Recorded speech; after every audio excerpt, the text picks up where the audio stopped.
I remember the exact moment my life shattered, like it was yesterday. 1 minute you think you've got everything under control, the next it all unravels. And trust me, whatever you're picturing right now, it doesn't come close. Not until your own wife has an affair with your nephew. Yeah, let that sink in. I know how insane it sounds. Honestly, I didn't want to believe it either. I fought the idea, told myself it was impossible. But if you're listening to me now, you're going to hear it all. You want a storybook marriage? A picture-perfect life? Well, I had that, or at least I thought I did. 15 years together with Lena, and everything seemed fine, until it didn't. Looking back, there were signs. Subtle at first, like the slow creaking of a house before the roof caves in. We weren't immune to life's wear and tear. Nobody is. The honeymoon phase? Gone years ago. But lately it was like Lena was different. Too different. She'd wake up earlier, spend hours on her appearance, hit the gym like she was training for a pageant. I used to joke about it. Who's all this for, babe? The cat? The mailman? She'd laugh, brush it off like it was nothing. But I wasn't laughing. Deep down, something in my gut was already twisting, warning me something was off. We had slipped into our routines. The ones that keep you comfortably numb: work, dinner, weekends, watching our daughter Mila's soccer games. But then, the cracks started showing. Small at first. A missed dinner here, a secretive phone call there. It's work, Lena would say, her voice perfectly rehearsed. And I'd nod, convincing myself that it made sense. After all, she was a fashion designer, always at events, always networking. Why would I doubt her? But then, there was Tyler. Tyler, my nephew. He was family. He was the last person I ever thought would become part of this nightmare. Tyler's the kind of guy you instantly like. Or maybe that's the problem.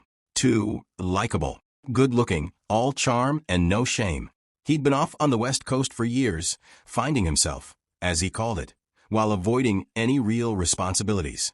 Then, out of the blue, he comes back into town, reconnecting with everyone like nothing's changed. At first, it was great. Family's family, right? We'd grab beers, talk sports. He even started coming around to the house more. I was happy for the company. It felt good having him around. But then things got strange. The way he and Lena interacted, it started gnawing at me. Small things. Too small, maybe, for anyone else to notice. They laughed a little too long at each other's jokes. They shared these glances when they thought I wasn't looking, subtle exchanges that made my skin prickle. At first, I didn't want to believe it. I didn't want to be that guy. The jealous husband, paranoid over nothing. But deep down, I should have known better. I should have seen it then. One night, Lena had her usual late work event.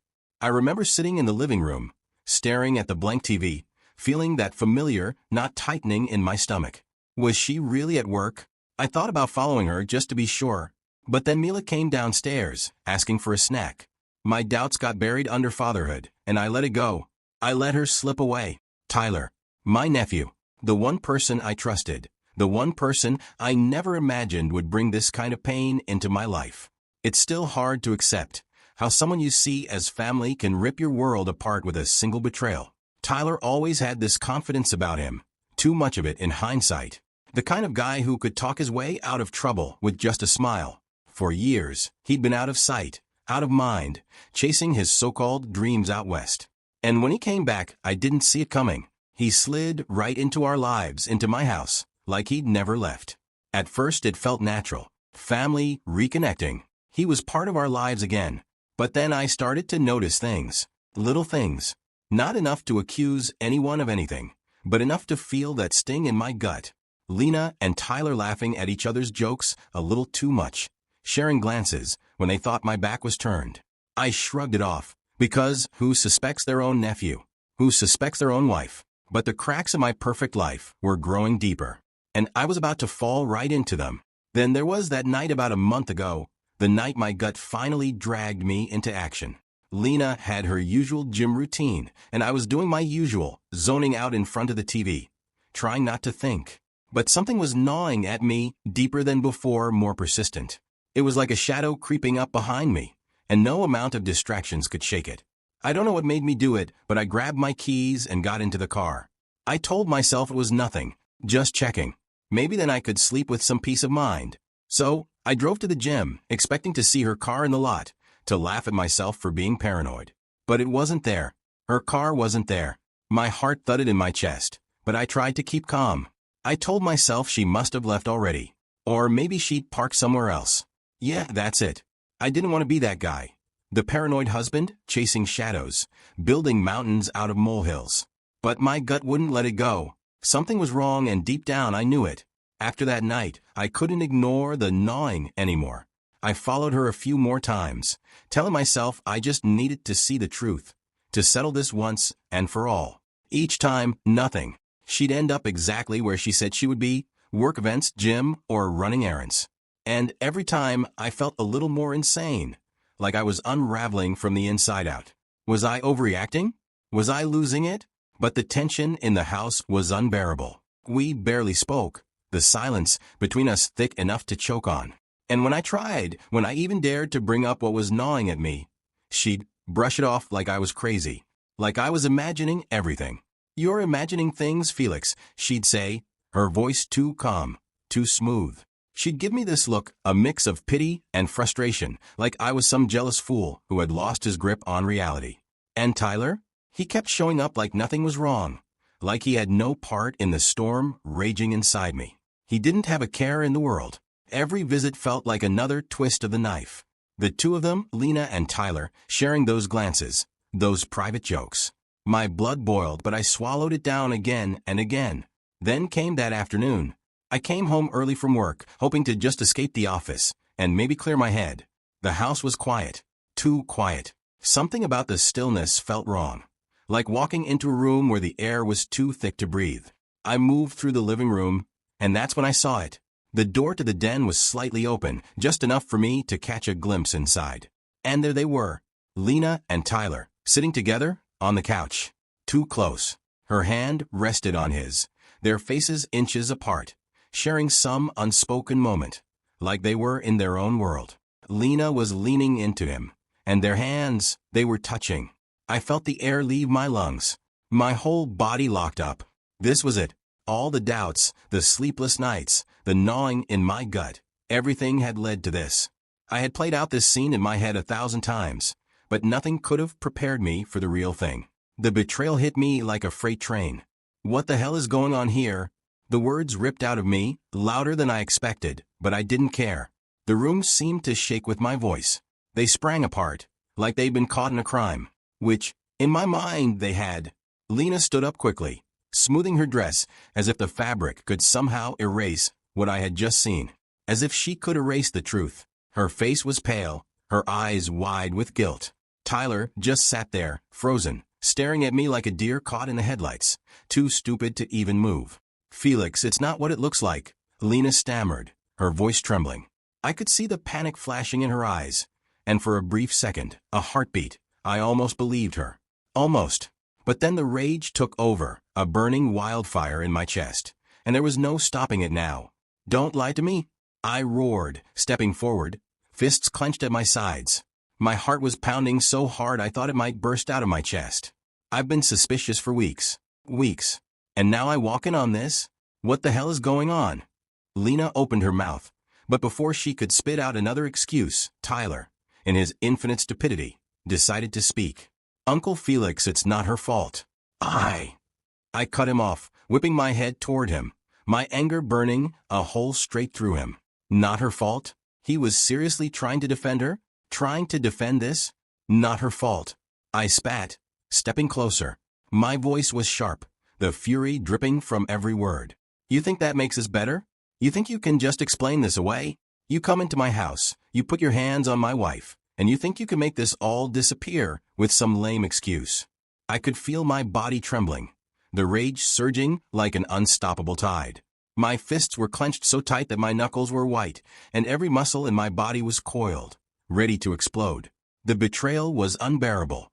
I wanted to lash out, to make him feel a fraction of the pain I was drowning in. Tyler sat there wide-eyed, and for once, he had nothing to say. No smooth words, no charming smile, just silence. "Felix, please," Lena tried again, her voice cracking under the weight of desperation. It was a mistake." I laughed, a bitter, hollow sound that barely felt like it came from me. "A mistake?" I echoed, shaking my head as the reality of her words twisted the knife deeper. How long has this been going on, Lena? A week? A month? Or are we talking years now? She opened her mouth, but no words came out. Silence. And in that silence I found my answer. The room seemed to tilt, like my whole world was caving in on itself. My wife, my nephew, the people I trusted most had been betraying me, and I had been too blind to see it. I had been living a lie. Tyler finally stood, his hands raised in some pathetic attempt to calm me down. Like that would work.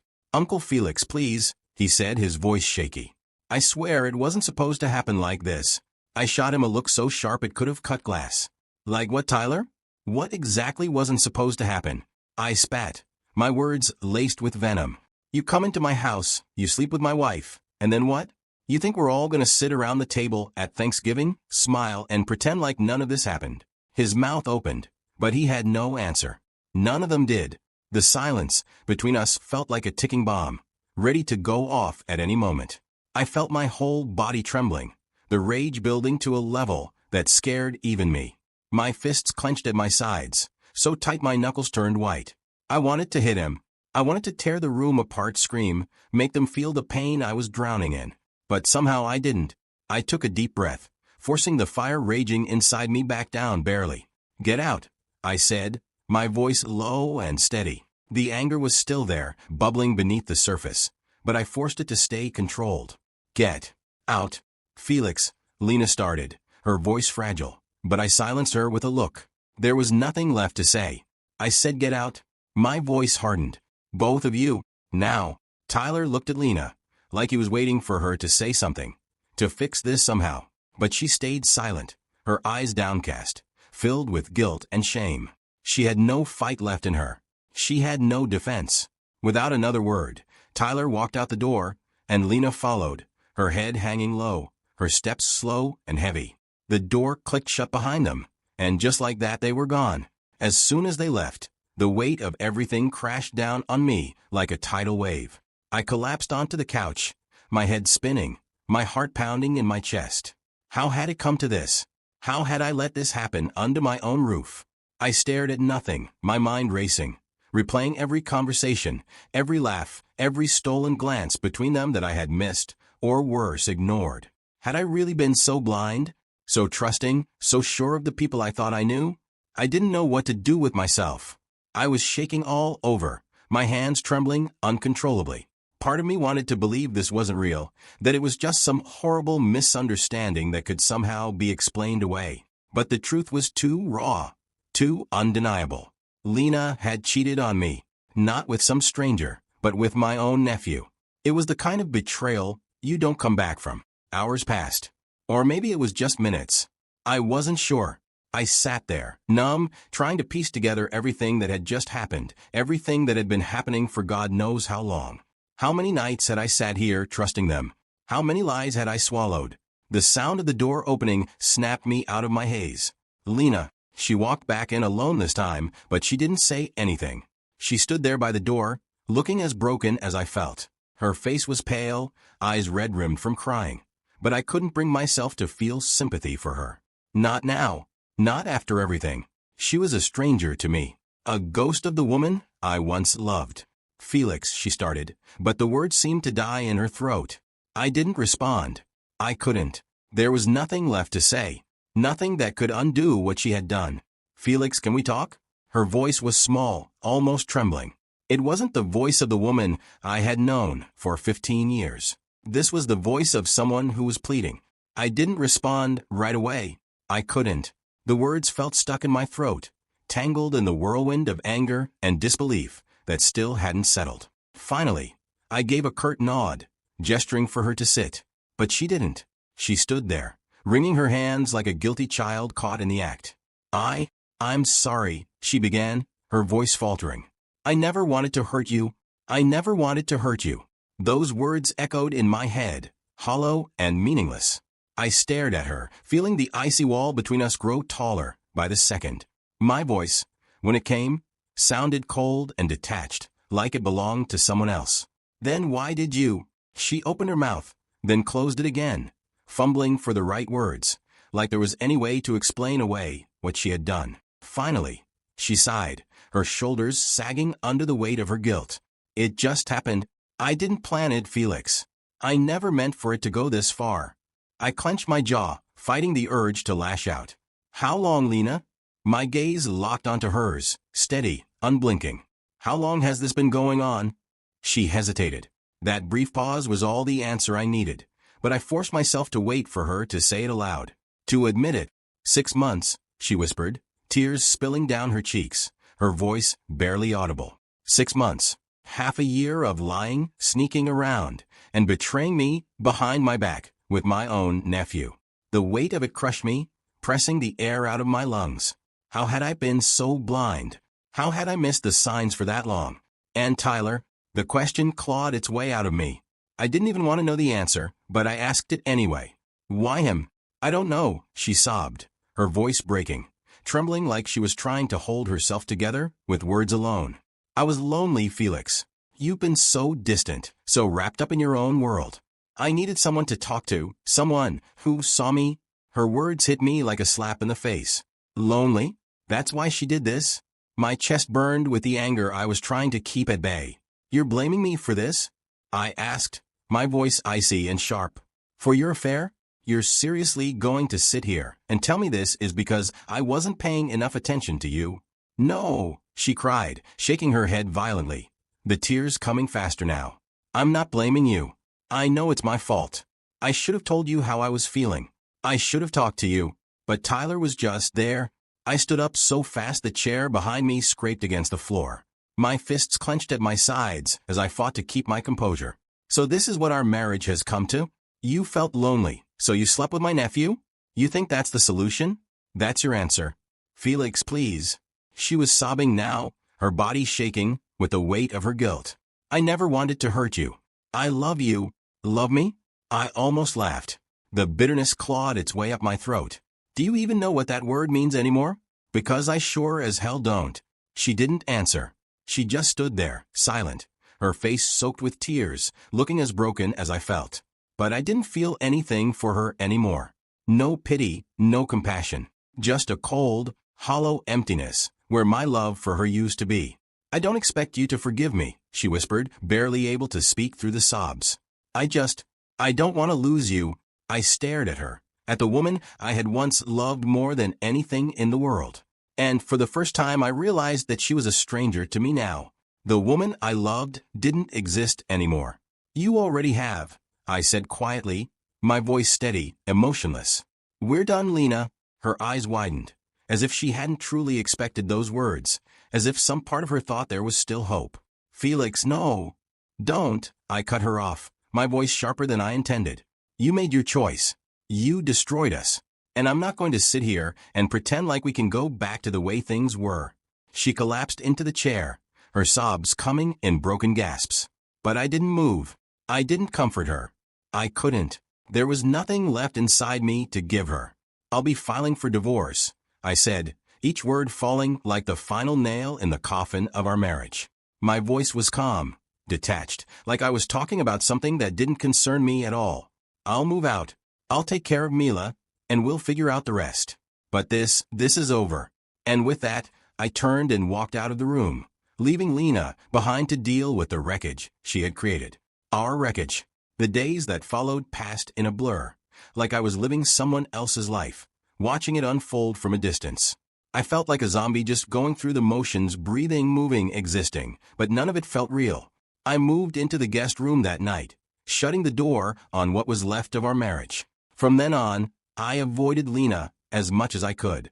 Every encounter with her was suffocating, a heavy reminder of what had happened, of what we had lost. We barely spoke, and when we did, it was only about Mila. Even then, our words were strained, wrapped in the thick silence of everything we weren't saying.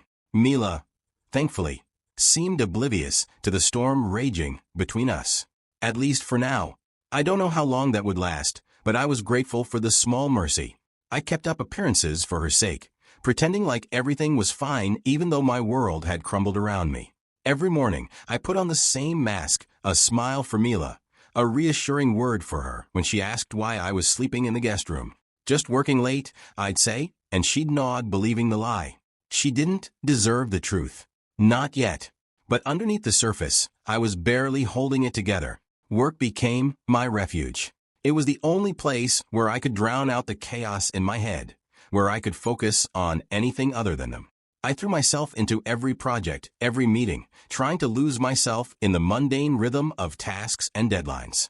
Anything to keep my mind off of Lena and Tyler. But no matter how hard I worked, no matter how busy I kept myself, the thoughts of them were always there, gnawing at me, haunting me. I couldn't escape it. The images of them together played on a loop in my mind, like a film I couldn't turn off. Then there was the divorce. I didn't waste any time. The day after I told Lena it was over, I contacted a lawyer. I wanted out as fast as possible. I needed to escape this nightmare, to sever the ties that still bound us. I needed my freedom. Lena didn't fight it. She didn't argue or plead for a second chance. She signed the papers without a word, like she had already resigned herself to the end. It was almost too easy, and that made it worse. It felt like she had been waiting for me to make the decision for both of us, to pull the trigger on what we both knew was inevitable. Still, there were moments when doubt crept in, slipping into the cracks of my mind when I least expected it. Could I have saved us? If I had paid more attention, if I had been more present, more emotionally available, could I have stopped her from turning to Tyler? Late at night, when the silence was too loud to ignore, I found myself wondering, had I been blind? Had I pushed her away? But every time the doubt took hold, I reminded myself of one undeniable truth. She made the choice. She chose to betray me, to betray us. No amount of self-blame was going to change that. Meanwhile, Tyler had disappeared. Not a word from him. No calls, no texts, nothing. And I didn't care. I couldn't. The thought of him, of what he had done, made my blood boil. He had been family, and he had thrown that away for a cheap affair. I couldn't wrap my head around it. I couldn't imagine seeing him again, but I knew I would. Family gatherings, birthdays, holidays. The day would come when I'd have to face him, and I dreaded it. I could already picture it, his face, his stupid, cocky smile wiped away, replaced by guilt or maybe something worse, indifference. I wasn't sure which would make me more furious. In the middle of all this, work started slipping too. The distraction that had once been my escape was no longer enough to keep the chaos at bay. I was making mistakes, missing deadlines, forgetting meetings. I wasn't myself, and it didn't go unnoticed. One day, my boss called me into his office. His face was kind but serious, the kind of look that made my stomach sink. "Felix, you've been one of our best people for years, but lately," he paused, choosing his words carefully. "It's like you're not here. You're missing things. Your work isn't up to your usual standards." He was right. I wasn't here. I hadn't been for a while. My life had spiraled so far out of control that I didn't know how to pull it back together. I didn't know if I could. I nodded, forcing a smile that felt like it might crack my face. "I'm sorry," I said, though I wasn't even sure what I was apologizing for anymore. "Everything." "Nothing." I didn't have an answer. My boss sighed, but he didn't press. "Take care of yourself, Felix," he said, his tone softer now, more understanding. "Whatever's going on, don't let it drown you." But it already had. Sometimes I joke about it in my head because, honestly, what else could I do? I imagine my life as one of those bad reality shows you can't help but hate watch. Tune in next week to see Felix hold it together while his wife and nephew destroy his world. It wasn't funny. Not really, but sometimes humor was the only thing keeping me from spiraling completely out of control. Lena, to her credit, tried to talk to me a few times. She wanted to explain, to make things right, but I wasn't interested. I had nothing left to say. I had already heard enough, seen enough. Once, she even suggested counseling, as if sitting in a room with a stranger would somehow unravel the mess she had made. I shot it down immediately. There was no fixing this. Therapy couldn't undo what she'd done. I didn't want to heal our marriage. I wanted out. I needed out. As the divorce moved forward, I started thinking about my next steps. Staying in the house wasn't an option. Every corner was soaked in memories, and every room felt like it was closing in on me, trapping me in the past. I started looking for apartments in the city. Somewhere small, somewhere new. A place where I could start over.